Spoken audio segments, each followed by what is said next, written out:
This is Greg Stewart with FreemasonInformation.com, Symbols and Symbolism.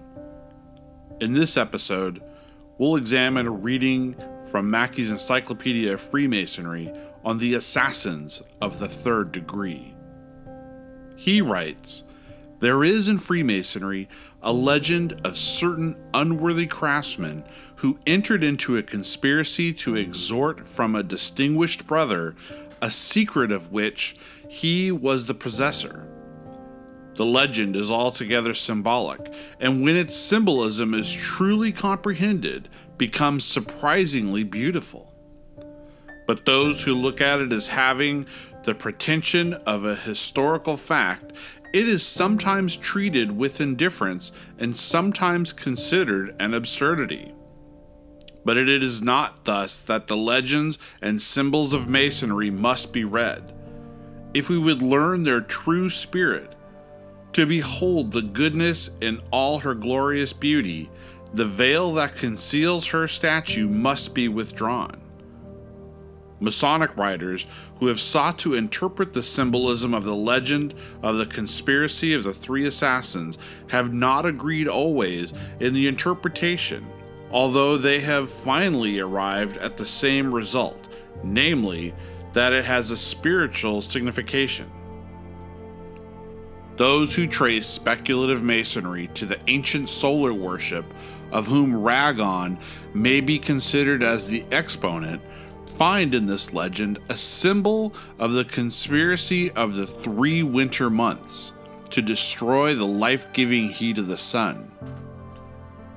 Those who, like the disciples of the rite of strict observance, trace Masonry to a Templar origin, explain the legend as referring to the conspiracy of the 3 renegade knights who falsely accused the order and thus aided King Philip and Pope Clement to abolish Templarism and slay its Grand Master.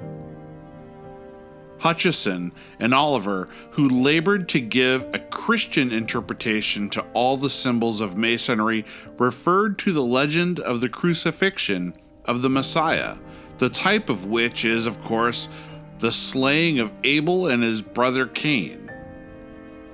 Others, of whom the Chevalier Ramsay was the leader, sought to give it a political significance, and making Charles I the type of the builder, symbolized Cromwell and his adherents as conspirators.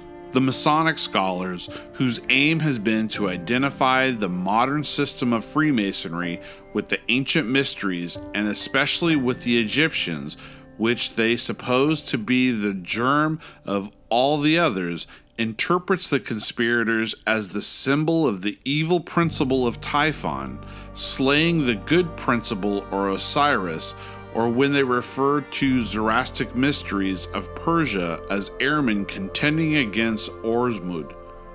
And lastly, in the philosophical degrees, the myth is interpreted as signifying the war of falsehood, ignorance, and superstition against truth. Of the supposed names of the 3 assassins, there is hardly any end of variation, for they materially differ in all the principal rites. Thus, we have 3 J's in the York and American rites. In the Adoramant rite, we have Romvel, Gravelot, and Ibrahim. In the Scottish rite, we find the names given in the old rituals as Jubilum Aircop, sometimes Abram, Jubilo Romvel, and Jubila Gravelot.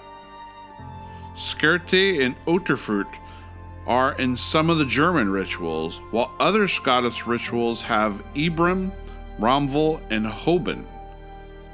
In all these names, there is manifest corruption in the patience of many Masonic scholars has been well nigh exhausted in seeking for some possible and satisfactory derivation. In your ritual, who do you find the assassins to be?